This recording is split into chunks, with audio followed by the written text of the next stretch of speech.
सुप्रभात बच्चों, आज हम पढ़ेंगे मुहावरे और लोकोक्ति। मुहावरे तथा लोकोक्तियों का भाषा में बड़ा महत्व होता है। ये भाषा को सजीव और प्रभावशाली बनाने में भी सहायक होती है। इनके प्रयोग से भाषा में चमत्कार पैदा हो जाता है। देखिए, पहले हम पढ़ेंगे मुहावरे के बारे में। ऐसा वाक्य या वाक्यांश जिसके शब्दार्थ को ग्रहण करके कोई अन्य अर्थ निकाला जाए, जिससे कि भाव में विलक्षणता आ जाती है, वो मुहावरा कहलाता है। जैसे अंगूठा दिखाना, यानी वक्त पर काम ना आना या किसी काम में मना कर देना। अब इसका प्रयोग मैं आपको करके बताती हूँ। देखिए, सुशील ने पंकज की हर समय सहायता की, पर जब सुशील पर मुसीबत पड़ी तो पंकज ने क्या किया? अंगूठा दिखा दिया।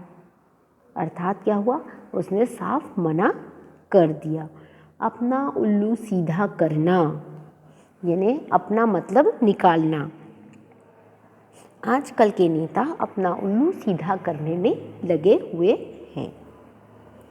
आँख का तारा, यानी बहुत प्यारा। राहुल अपनी माँ की आँख का तारा है, यानी राहुल से उसकी माँ बहुत ज़्यादा प्यार करती है। आग बबूला होना, यानी बहुत गुस्सा होना। इसका प्रयोग देखेंगे हम। पृथ्वीराज चौहान के हाथों पराजित होकर मोहम्मद गौरी जो था आग बबूला हो गया। कान पर जूं तक न रेंगना, यानी किसी की परवाह नहीं करना। पिता ने मनीष को बहुत समझाया कि परीक्षा आ रही है, आप पढ़ाई कर ले, लेकिन उसके कान पर तो जूं तक नहीं रेंगी। 9 2 11 होना, यानी इसका अर्थ होगा भाग जाना। पुलिस को देखकर चोर 9 2 11 हो गया। अब हम पढ़ेंगे लोकोक्तियाँ। तो देखिए, लोकोक्तियाँ लोगों में प्रचलित होती है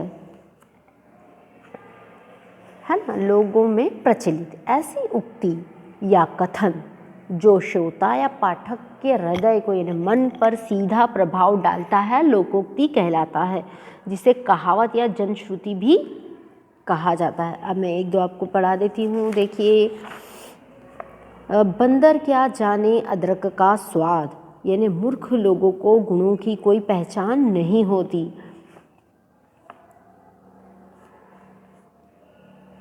यदि मूर्ख लोग व्यक्ति को कोई अच्छा काम करने का देख दिया जाए तो उन्हें पता नहीं होता ना कि वो काम सही है या गलत। वो फैसला नहीं कर पाते कि क्या सही है और क्या गलत। आपने कई बार अपने घर में भी सुना होगा, सांप मरे न लाठी टूटे, यानी बिना हानि उठाए ही हमारा काम बन जाना, बिना रिस्क के लिए। इसका प्रयोग देखिए, प्रकाश बाबू ने अपने व्यक्तिगत प्रभाव से सेठ जी को बोनस देने के लिए मना लिया। उनके कहने से ही मजदूरों ने हड़ताल भी वापस ले ली। तो चलो, अच्छा ही हुआ, सांप भी मर गया और लाठी भी नहीं टूटी। हमने सुना होगा। दोनों हाथ में लड्डू लेना।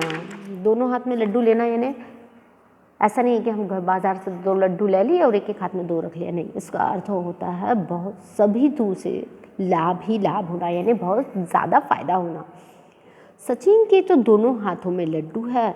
इधर तो उसकी पदोन्नति हुई है, यानी उसकी पोस्ट ऑफिस में बढ़ गई है, और उसकी रचना पर हिंदी अकादमी से उसको पुरस्कार भी मिल गया, यानी उसको 2 खुशियाँ एक साथ मिल गई। अर्थात उसके तो दोनों हाथों में लड्डू है। अब देखिए, मुहावरे और लोकोक्तियों में भी अंतर होता है। देखिए, मुहावरा क्या है? एक वाक्यांश है जिसका अंत किसी क्रिया के सामान्य रूप से होता है, जिसका स्वतंत्र प्रयोग नहीं किया जाता। मुहावरा क्या है? एक वाक्यांश है, जबकि लोकोक्ति अपने आप में संपूर्ण वाक्य है। मुहावरे का स्वतंत्र प्रयोग नहीं किया जा सकता, जबकि लोकोक्ति का हम स्वतंत्र रूप से प्रयोग कर सकते हैं। मुहावरे सदैव, यानी हमेशा किसी वाक्य के अंश के रूप में ही आते हैं, जबकि आते हैं, है ना, जबकि लोकोक्ति नहीं आती। क्यों? क्योंकि लोकोक्ति का जन्म तो लोक में प्रचलित अनुभव के आधार पर होता है। उम्मीद है आपको इस वीडियो से मुहावरे और युक्तियाँ अच्छे से समझ में आ गई होगी। Thank you.